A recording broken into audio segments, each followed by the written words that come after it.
안녕하세요. 김쌤입니다. 오늘부터 이제 생산 1급, 1급 강의 들어갑니다. 그래서 지금 이전까지는 물류와 생산 2급 강의가 진행했다면 지금부터는 1급 강의를 진행하는데요. 생산 1급 강의가 다 끝나고 나면 물류 1급 강의 진행하도록 할 거고요. 물류 1급 강의가 진행되고 나면 인사를 들어가도록 하겠습니다. 지금 이 순서가 제가 오프라인 강의하면서 이어지는 순서하고 같이 가는 거거든요. 그리고 중간중간에 제가 커말하고 ITQ도 계속 올려드리고 있는데 ITQ는 아마 기출문제풀이 들어갈 것 같고요. 커말은 나중에 함수 정리 들어갈 것 같습니다. 그 중간중간에 계속 띄엄띄엄 하나씩 올려드릴 테니까 참고해서 봐주시면 될 것 같고요. 아마 오늘 2급 시험 보시는 분들은 다음에 1급 도전하실 7월 시험에서 1급을 도전하실 수 있도록 올려드릴 테니까 꾸준히 구독해 주시면 좋을 것 같습니다. 자, 그러면 이제 2024년도 2회죠. 3월 기출문제, 필기문제 풀어보도록 하겠습니다. 자, 1번 인공지능, 빅데이터, 사물인터넷 등 혁신기술과 관계에 대한 설명으로 가장 적절하지 않은 것 됐습니다. 현재 ERP는 기업 내 칸경영 프로세스를 지원하여 독립적으로 아니죠. 통합 업무 시스템이라고 말씀을 드렸습니다. 여기서 단위별 업무 추진이 아니라 통합 업무 시스템이다. 바로 1번 찾았네요. 2번에 있는 빅데이터 기술 요즘에 들어가고 있습니다. 맞고요. 그 다음에 ERP에서 생성되고 있는 축적된 빅데이터를 활용하여 기업이 새로운 업무 개척이 가능해지고 비즈니스 간의 융합을 지원하는 시스템으로 확대가 가능하다. 예, 되고 있다 하더라고요. 현재 ERP는 인공지능 및 빅데이터 분석 기술과 융합으로 전략 경영 등의 분석 도구를 추가하여 상위 계층의 의사결정을 지원할 수 있는 지능형 시스템으로 발전하고 있습니다. 답은 1번. 자, ERP 문제는 여러분들 5문제가 나오는데 2급하고 차이점이 있어요. 지금 얘는 2점씩입니다. 배점이. 그 다음에 총 문제수가 한 30문제 정도로 늘어나는데 그래서 배점이 어떻게 바뀌느냐. ERP 문제를 제외한 객관식 문제는 3점이고요. 주관식 문제는 4점입니다. 또 하나 커트가 달라지죠. 평균 70 이상이어야만 합격이고요. 꽈락도 올라갑니다. 몇 점 이상? 60점 이상이어야 된다는 거 알고 공부를 임해 주시면 좋을 것 같습니다. 자, 이어서 계속 들어갑니다. 2번 ERP 정통적인 정보 시스템 MIS에 대한 설명. 차이점으로 가장 적절하지 않은 것은 했습니다. 자, MIS 나오는데요. 전통적인 시스템은 업무 단위이고 ERP는 통합 업무 시스템이다. 얘는 맞죠. 그 다음에 폐쇄형이나 개방성이다. 그쵸. 그 다음에 업무 처리 대상은 프로세스 중심이나 태스크 중심이다. 얘는 지금 여러분들 그 ERP하고 MIS가 나온 내용이 아마 있을 거예요. 그래서 업무 처리 방식은 MIS 자체가 기능 및 일 중심이라서 얘가 태스크라고 되어 있을 거고요. 수직적으로 일 처리를 한다고 되어 있을 겁니다. 그 다음에 ERP는 프로세스 중심이라고 되어 있고요. 수평적으로 업무를 처리한다고 되어 있거든요. 그래서 여기서 틀린 건 그렇죠. 3번이죠. 이건 처음 나온 문제네요. 한번 봐주시면 좋을 것 같습니다. ERP 도입 기업이 사원들을 위한 ERP 교육을 계획할 때 고려사항으로 가장 적절하지 않은 것은 했습니다. 자, 전사적인 참여 필요하죠. 지속적인 교육 필요합니다. 최대한 ERP 커스터마이징이 필요하다. 자, 커스터마이징은 어떻게 해라? 최소화해라. 3번이 답이 되죠. 그 다음에 4번 자료의 정확성을 위해 철저한 관리 필요하죠. 자, 4번 보겠습니다. ERP 도입 성공 요인으로 가장 적절하지 않은 것은 했습니다.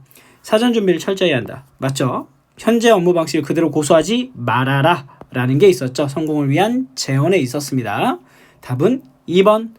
자, 5번 문제는 여러분들 보면은 바로 답이 나와야죠. MRP1, MRP2, ERP, 확장형 ERP. 이건 설명할 필요도 없습니다.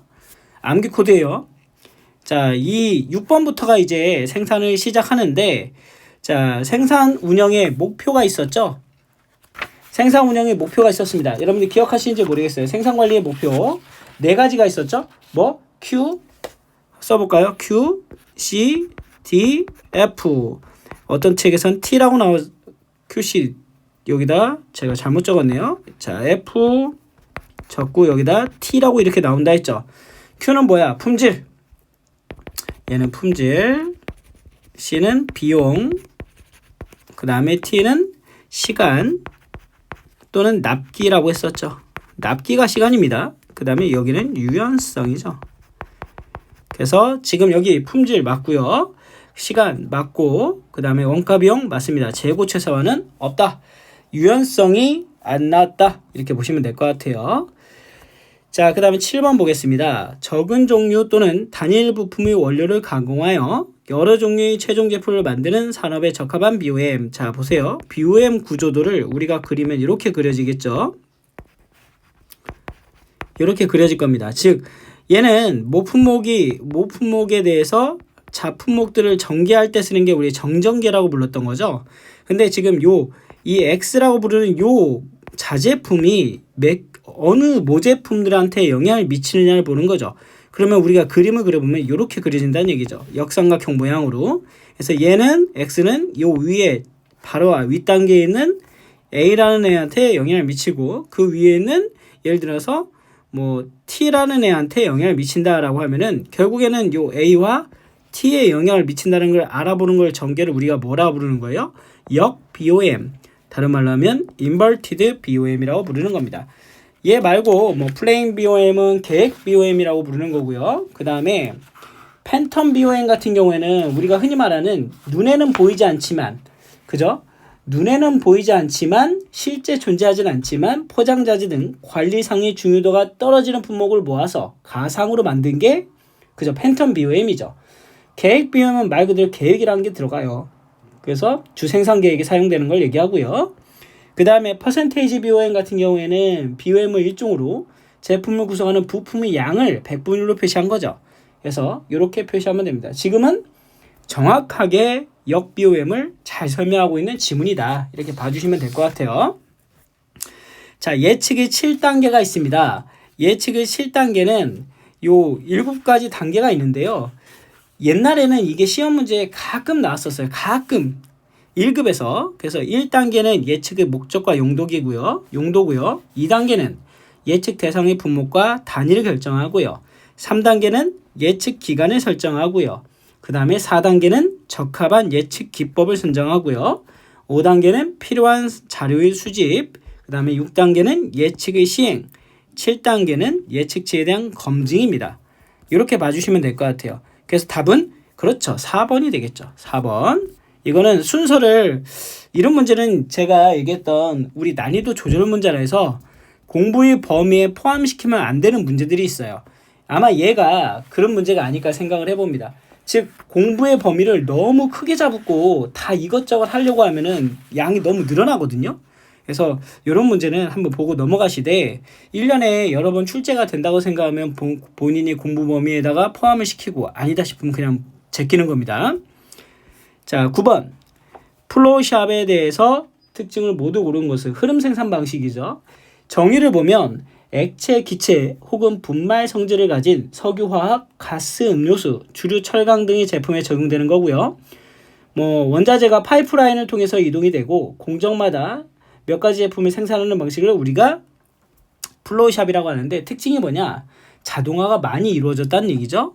자동화가 많이 이루어졌다는 얘기는 뭐예요? 특수기계를 썼다는 얘기고 그 다음에 이미 자동화가 이루어졌다는 얘기는 유연성이 적다는 얘기고요. 그 다음에 지금 자동화가 이루어졌다는 얘기는 비숙련공도 작업을 할 수 있다는 얘기죠. 이렇게 보시면 됩니다. 우선은 가가 들어가요. 가 다 들어갔네요. 나는 X입니다. 나가 들어간 애들은 X를 쳐주시면 되겠고요. 다는 맞죠? 다 들어갑니다. 범용기계는 샵샵 단속 생산 방식의 특징이네요. 라 들어간 거 빼주시고요. 그 다음에 공정발 기계 배치도 뭐예요? 얘도 결국에는 단속 생산 방식이죠. 자, 그래서 우리가 답을 찾아낼 수 있었어요. 더 안 가도 돼요. 3번입니다. 나머지 한번 보시고요. 봐도 아니죠? 자, 그 다음에 10번 보겠습니다. 작업의 우선순위 결정을 고려하는 원칙에 대한 설명으로 옳지 않은 것은 최소 공정수입니다. 여러분들 그 SPT라 해서 최소 공정수를 가지는 순으로 해서 작업이 들어갈 수 있는 거죠. 우리 이 공정관리의 순서를 갖다가 결정하는 게 몇 개가 있어요. 그래서 뭐 납기 우선순위, 그 다음에 먼저 들어온 걸 먼저 작업하는 거, first in, first out이라 있죠. 그 다음에 전체 작업 시간이 가장 짧은 순서, show process time이죠. 그 다음에 최소 공정수를 가지는 거, 그 다음에 여유 시간이 가장 작은 거, 그 다음에 긴급률에 의한 방식이 있는데 여기서 지금 1번은 최소다. 그래서 얘가 잘못됐다.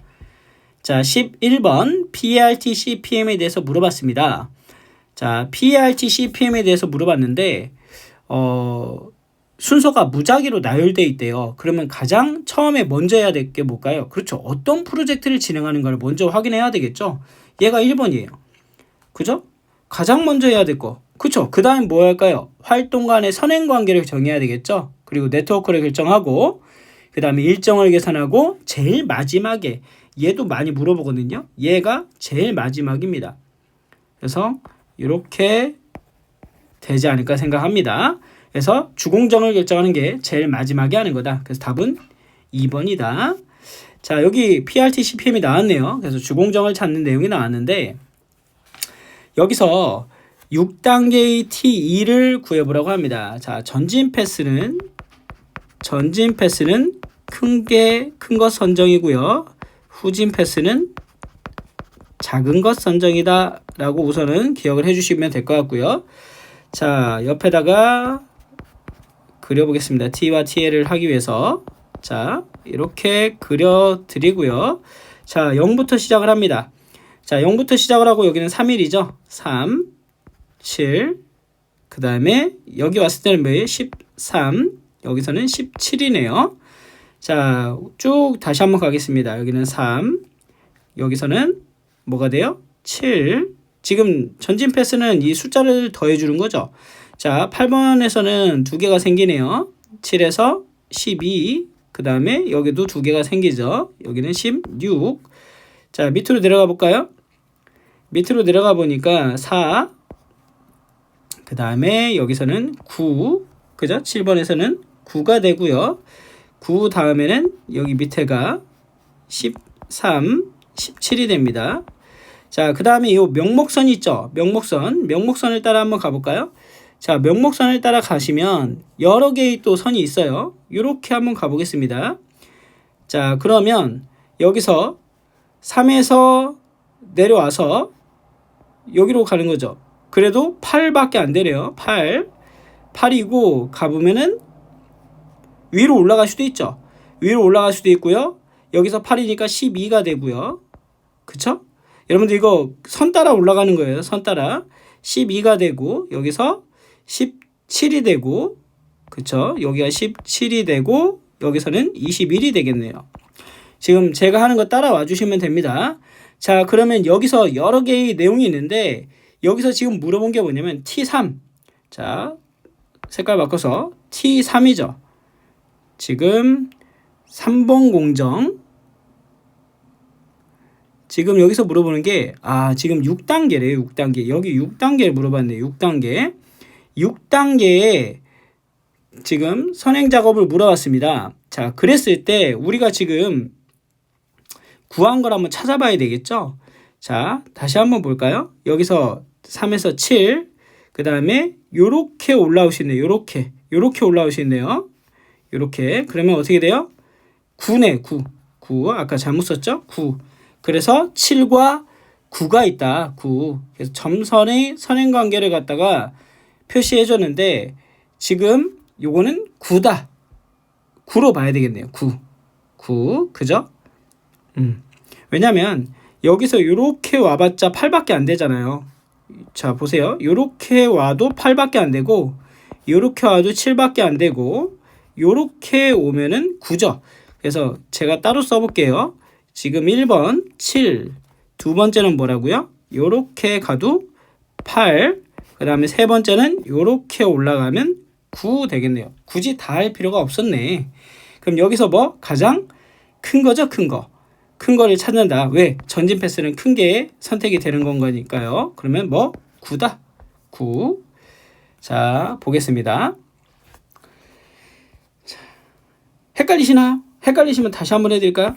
자, 보세요, 여러분. 이거 헷갈릴 필요가 없어. 요번에 아까 제가 처음에 다 해줘서 그런데, 자, 여기서 보겠습니다. 바로 그냥 요거 3개만 하면 되겠네요. 굳이 할 필요 없이. 여기서 1에서는 0부터 시작을 하죠. 0부터. 여기는 3, 여기는 7. 그죠? 3 더하기 4니까. 지금 여기 밑에 요렇게 갔어요. 요렇게 가면 얼마가 돼? 3에서 5죠. 그럼 8.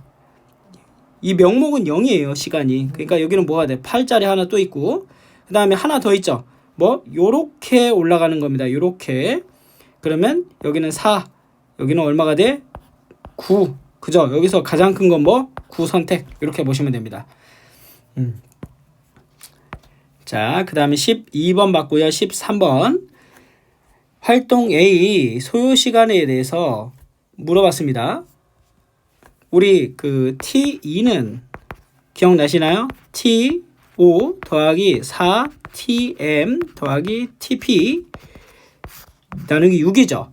이게 우리 흔히 말하는 공식인데 T 기대 시간에 대한 공식인데요. 낙관 시간 더하기 4 곱하기 최빈 시간 더하기 비관 시간이죠. 그대로 집어 넣으면 돼요. 자, 낙관 시간 얼마? 낙관 시간은 5 더하기 정상 시간이란 게 최빈 시간이죠. 4 곱하기 6 더하기 7을 6으로 나눠주면 얼마? 그쵸. 36 나누기 6이니까 6일이네요. 뭐 간단하게 공식 하나 기억해 주시면 될 것 같고요. 공정관리 목표로 적절하지 않은 것은 S입니다. 자, 공정 재고의 최소화, 납기 이행의 단축, 그 다음에 조달 시간 및 생산 시간의 최소화, 그리고 또 뭐가 있어요? 뭐 예를 들면 대기 시간의 최소화, 유효 시간 최소화도 있고요. 그리고 기계 및 인력 이용의 최대화도 있고요. 생산 비용의 최소화가 있습니다. 유효 시간이란 건 뭐냐면 기계가 노는 시간이란 얘기예요. 얘를 최대화하면 안 되겠죠. 잘못 설명하고 있다. 4번. 자, 15번 공정분석 기호입니다. 자, 우리 이거는 그냥 단순하게 여러분들 보시면 돼요. 운반은 화살표로 표시가 되고요. 그죠? 가공은 동그라미고 수량 검사는 네모, 품질 검사는 다이아몬드입니다. 그래서 답은 그렇죠. 4번 바로 찾아낼 수 있다. 16번 공수 계획의 방침에 대해서 적절하지 않은 것을 물어봤습니다. 부와 능력 두 측면에 적당한 여유를 둬야 되겠죠. 당연한 얘기입니다. 여러분들 공수라는 거는 그 능력 계획과 부하 계획을 적절히 조율하는 걸 얘기하는 거거든요. 그래서 둘 사이에 여유가 없으면 안 된다라고 말씀을 드렸죠. 그래서 여기서는 지금 1번은 맞고요.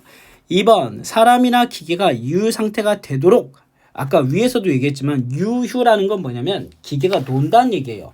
안 되겠죠. 유휴가 되지 않도록 해줘야 됩니다. 2번 답 찾아봤고요. 그 다음에 특정한 부하가 과도하게 집중되지 않도록 한다. 잘 설명하고 있네요. 그리고 작업 성질이 작업자의 성능과 기계 성능에 맞도록 할당한다. 얘도 맞습니다. 자, 일정 관리를 바 형태로, 자, 우리 바 형태로 작업을 갖다 관리하는 일정 관리 전통적인 기법은 그렇죠. 간트 차트입니다. 얘는 바로 답에 나와야 돼요. 정의에 대한 내용들. 그 다음에 GT에 대한 설명, 생산 방식으로 옳지 않은 것은 고객의 불만도 불량이라고 간주한다. 당연하죠.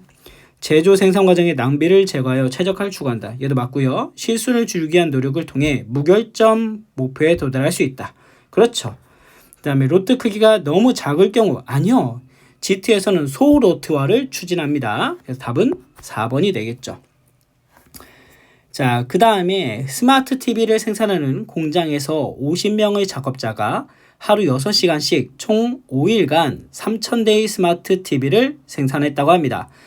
공장의 시간당 노동 생산성을 구하세요 라고 했었죠. 자, 노동 생산성을 보시면 지금 뭐예요 지금? 여기서 결국에는 작업한 걸 따져야 되잖아요. 5시간씩 그죠? 6일간 근무를 했고요.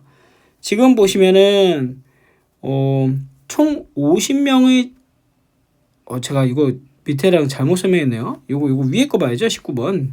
헷갈렸네요. 50명의 작업자가 하루 6시간씩 그 다음에 5일간 작업을 했답니다.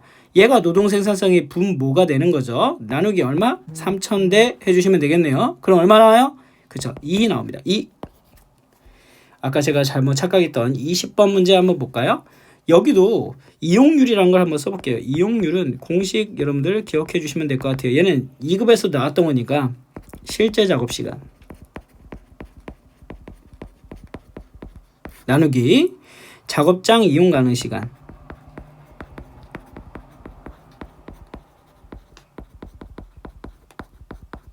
이라고 부르면 되죠. 그 다음에 곱하기 100입니다. 자, 그러면 그대로 한번 집어넣어 보겠습니다. 실제 작업 시간은 뭐예요? 3 곱하기 5 곱하기 6 곱하기 5죠. 지금 여기서 이거 다 곱해준 거야. 그리고 여기서 빼기 얼마? 90시간 해줘야 되겠죠? 왜? 불가동 시간이니까요. 여기서 작업장 이용 가능 시간은 얼마예요? 여기는 3 곱하기 5 곱하기 6 곱하기 5가 되겠죠? 그러면 얼마가 나와요? 그렇죠. 450분의 360이 나오고요. 하면은 80이 나온다. 80%. 이것도 2급에 나왔던 거니까 여러분들 기억해 주시면 될 것 같아요. 라인 밸런싱을 시그마 ti 그죠? 나누기 n 곱하기 t max가 되겠습니다. 자, 요것도 계산 문제 기억하시는 분들 있죠? 시그마 ti 44 더하기 30 더하기 46 더하기 50 나누기 얼마? 나누기 가장 큰 거는 50이죠. 곱하기 4 하면 얼마나? 85%. 계산 문제가 좀 많이 나오고 있죠. 여러분들 2급하고 1급하고는 계산 문제가 차이가 납니다.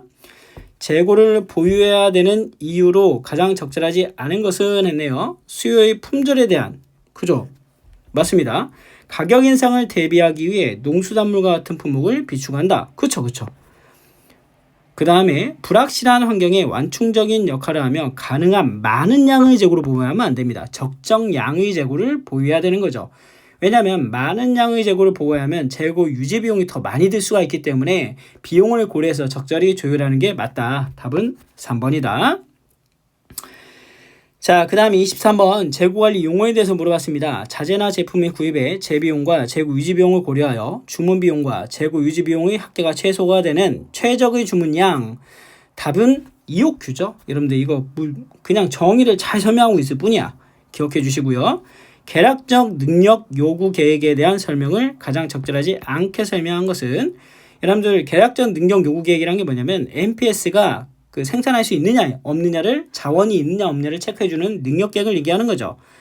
그래서 CRP 같은 경우에는 MRP에 대한 그 자원 요구치를 갖다가 체크해주는 거고요.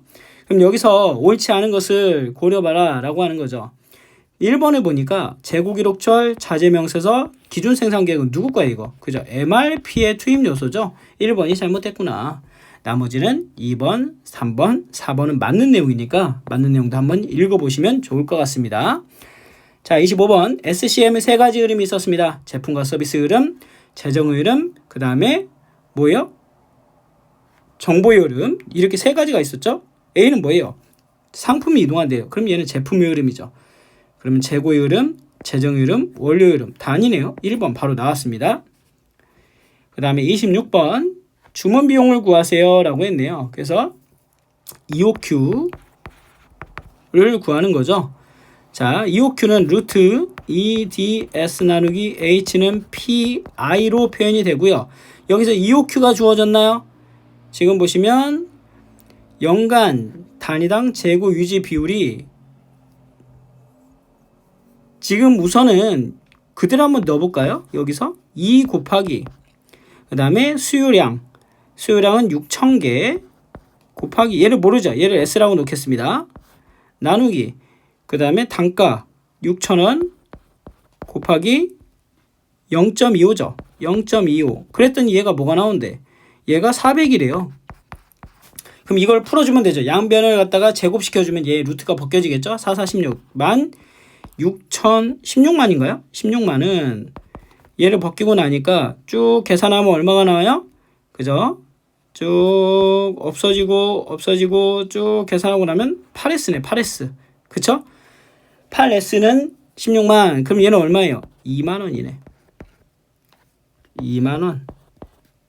여러분들 계산 잘 해주셔야 됩니다. 27번. 자, 보기는 A 추진효과에 대한 설명입니다. 괄호 안에 들어갈 용어를 영문 약자로 쓰라고 했습니다. 최근 기업에게 높은 수준의 수준과 낮은 비용을 동시에 달성할 수 있는 경영 패러다임뿐만 아니라 새로운 기회를 창출할 수 있는 도구로 각광받고 있다. 괄호의 대표적인 추진효과는 다음과 같다. 자, 통합적 물류 시스템 운영, 비용 절감, 시장에 대응, 구매 비용 절감. 요거 뭐예요, 요거? SCM에서 봤던 거죠, SCM. 여러분들 이거 정의에서 교과서에 나온 거니까 잘 기억해 주시면 될 것 같습니다. 자, 28번 TQM 종합적 품질 관리에 대한 내용이죠.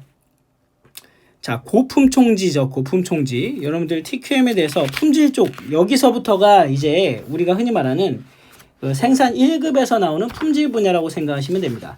그래서 품질 관리인데 TQM 같은 경우에는 고품총지라는 게 있어요. 고객 만족, 품질 문화, 총체적 참여, 지속적인 개선. 그거에 대한 내용을 얘기하는 거죠. 그래서 여기서 품질 향상을 위해 이루어진 경영혁신 기법. 그렇죠. 고객 중심, 품질 문화, 총체적 참여, 지속적 개선. 요거 2번 지문 상당히 중요한 지문입니다. 맞는 내용이죠. 그 다음에 조직 경쟁력을 향상하고자 최고 경영자를 중심으로 조직의 경영을 직원위주의 관리 시스템으로 하는 경영 시스템? 아니죠. 조직의 경영을 고객 위주로 하는 거죠. 지금 여기서는 애매하게 써놨습니다. 고객 위주죠. 고객 위주. 그래서 4번도 맞는 얘기. 전략적으로 품질 경영을 위해 조직 문화 혁신을 이룬 것이다. 자, 개수치, 계량치 관리돼야 한다는 설명으로 적절하지 않은 것은 하고 물어봤습니다. 여러분, 개수치라는 거는 그 불량품을 하나하나 낱개로 셀 수 있다는 거고요. 계량치라는 건 뭐냐면 일정한 수준의 온도라든가 체중이라든가 기압이라든가 이렇게 일정한 범위를 주고 측정을 하는 걸 우리가 계량치라고 부릅니다. 그래서 개수치 계량치 관리도에는 여러분들 아시는 R 관리도, 그 다음에 S바 관리도, 그리고 S바 R 관리도, 그리고 S메디안 R 관리도, XRS 관리도 이런 것들이 있어요. 그러니까 범위와 평균, 중앙치 이런 거에 대한 관리도를 얘기하는 거고요. 개수치 관리도는 P 관리도, PM 관리도, C 관리도, U 관리도가 있습니다. 자, 적절하지 않은 것은 하고 물어봤네요. R 관리도는 시료 크기가 일정하며 지금 일정 개수, 이건 지금 잘못 설명하고 있는 거예요. R 관리도 자체가 뭐냐면 원래는 공정의 분상, 변동 폭을 보는 건데 시료 크기가 일정하고 개수가 일정하며 일정 개수의 로트 생산 시에 이거는 지금 잘못 설명하고 있는 거죠. 1번이 잘못 설명하고 있다. 자, 그 다음에 30번 전수검사보다 샘플링 검사가 유리할 때가 있다 했죠. 그래서 예를 들면 샘플링 검사가 유리할 때가 언제가 있어요? 다량의 것을 만드는데 어느 정도 분량이 섞여도 괜찮아. 검사 항목이 너무 많아요. 그 다음에 전수검사에 비해 신뢰성이 높은 결과가 불완전한 전수검사에 비해 샘플링 검사가 신뢰성이 높은 경우, 그 다음에 검사 비용을 적게 하는 편이 이익이 될 경우, 그리고 요게 중요하죠. 생산자에게 품질 향상 자극을 주고 싶을 때는 어떻게 해라? 그래서 전수검사보다 샘플링 검사가 낫다. 그래서 1번 맞고요. 자, 그 다음에 보시면은 2번은 파괴 검사가 아닐 경우, 로트 크기가 작고 로트 크기가 클 경우가 샘플링 검사가 유리한 거죠. 이거는 전수 검사가 유리한 경우죠. 거꾸로 해놨습니다. 나머지도 한번 읽어보시고. 자, 31번 보겠습니다. 자, 보기해성에 해당하는 품질 비용의 종류 한글로 쓰세요. 제품 서비스의 분량이 처음부터 발생하지 않도록. 자, 우리 비용에는 예방 비용, 평가 비용, 실패 비용이란 게 있고요. 실패는 내부 실패와 외부 실패로 있습니다. 자, 지금 예방 비용은 지금처럼 처음에 불량이 발생하지 않도록 미리미리 대비하는 비용을 우리가 예방 비용이라 불러요. 평가 비용은 뭐냐? 검사 및 테스트 비용이죠. 그 다음에 실패 비용은 뭐냐면 이미 우리 회사를 떠나온 겁니다. 예를 들어서 여기까지가 회사에서 할 수 있는 범위라면 여기는 회사를 떠난 거예요, 지금 실패 비용을. 근데 그나마 다행인 게 어디까지는 요 내부까지는 괜찮아요. 왜냐면 불량을 찾아낸 거예요. 회사 내부에서 찾아내서 더 이상 고객이 아직까지 가지 않았지만 얘 외부는 이제 진짜 밖으로 나간 거죠. 그래서 요 외부 비용이 정말 많이 든다고 보시면 됩니다. 그래서 보통 주란이란 박사께서는 1대 10대 100이라고 이렇게 표현을 했었죠. 예방 비용 1이라면 평가 비용은 10이 들고 실패 비용은 100이 든다고 얘기하는 겁니다. 그래서 여기서는 최근에 각광받고 있고 제일 중요한 비용으로 떠오르고 있는 건 뭐예요? 그쵸, 예방 비용이다. 답은 예방이다 라고 봐주시면 될 것 같고요. 자, 그 다음에 밑에 마지막 문제죠. 물품을 시험해도 상품 가치가 떨어지지 않고 검사 목적을 달성할 수 있는 검사를 뭐라 하느냐? 즉 뭐예요? 파괴되지 않는 검사를 뭐라 하느냐? 비파괴 검사라고 합니다. 비파괴 검사. 자, 지금까지 한번 보셨는데 생각보다 문제수가 2급보다는 많습니다. 그래서 여러분들이 보시면서 좀 공부하는데 어려울 수도 있지만 주관식 부분을 좀 집중해야 된다. 주관식이 배점이 높아요. 그래서 처음으로 1급 강의를 진행을 했는데 좀 긴 만큼 여러분들 끊지 말고 다 들어주셨으면 좋겠습니다. 오늘 수고하셨고요. 다음에는 실기 문제 풀어보도록 하겠습니다. 수고하셨습니다.